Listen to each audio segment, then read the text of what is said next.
On va partir à présent aux États-Unis. Je vous le disais en titre à l'instant, l'alerte qui est maximale à Washington, à moins de 48 heures de l'investiture de Donald Trump. 25 000 policiers et militaires vont quadriller les abords du Capitole. La cérémonie, elle se tiendra à l'intérieur du Capitole à cause du froid. Moins 12 degrés prévus lundi. Et dans le même temps, vous le voyez, ces images en direct, images de manifestations anti-Trump. Elise Phillips, le cortège s'était lancé il y a quelques minutes. Oui, tout à fait. La marche est en train de commencer. Les personnes se sont rassemblées pendant 1 heure dans un premier temps sur cette place centrale de Washington. Et maintenant, c'est le temps de la manifestation avec des centaines, des milliers de personnes qui vont donc converger vers le Lincoln Memorial. Il y a des pancartes, des badges anti-Trump, des gens qui sont venus de tous les États-Unis alors que parfois il a fallu prendre le bus, le train, que les hôtels sont extrêmement chers à Washington en ce moment. Et on est avec Clara, qui est une locale de l'étape. Clara, what are you de quoi avez-vous le plus peur pendant le mandat de Trump qui commence dans 2 jours?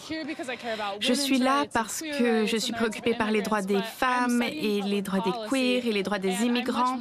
Et je suis moins préoccupée par les politiques et plus préoccupée par le fait que Trump a l'air de vouloir démonter nos institutions démocratiques et la perte des droits que cela implique. Il a été élu, c'est trop tard maintenant, il semblerait. Qu'est-ce qu'on peut faire maintenant? Eh bien, je crois qu'être là, de montrer qu'on est là, de s'impliquer également dans les communautés locales, dans les organisations comme le planning familial, comme d'autres associations locales à Washington, de rester mobilisé et impliqué dans ces organisations, je crois que c'est ça qu'il faut faire. La seule façon de perdre, c'est d'arrêter de se battre.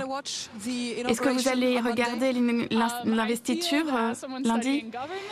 Alors oui, puisque j'étudie le gouvernement, je devrais, mais j'ai un petit peur et je préférais rester dans le déni en fait. Mais l'ignorance n'est pas bonne non plus, donc je pense que je vais le regarder, oui. Merci beaucoup, Clara. Voilà, Clara qui va regarder peut-être l'investiture lundi. Certains nous ont dit au contraire qu'ils allaient boycotter cette cérémonie et qu'ils espèrent qu'il y aura le moins de monde possible dans les rues de Washington étant donné qu'elle se tiendra à l'extérieur. Et en attendant, c'est donc cette action de protestation, cette manifestation qui s'était lancée dans les rues de Washington. Merci beaucoup, Elise. Couvrez-vous.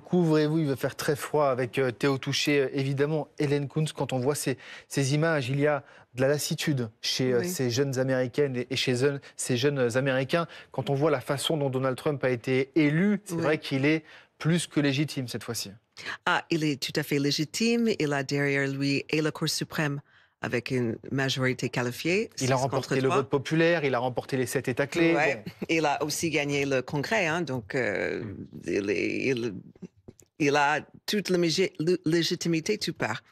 Et je pense que ça explique pourquoi ces mouvements contestataires s'essoufflent. Parce qu'il y a une certaine fatigue qui s'installe dans les protestes. La jeune femme a mentionné l'investiture de lundi prochain. Moi, j'avais compris que l'équipe Trump voulait le mettre carrément à l'intérieur du Capitole, non seulement pour le problème de froid, mais aussi un problème de sécurité.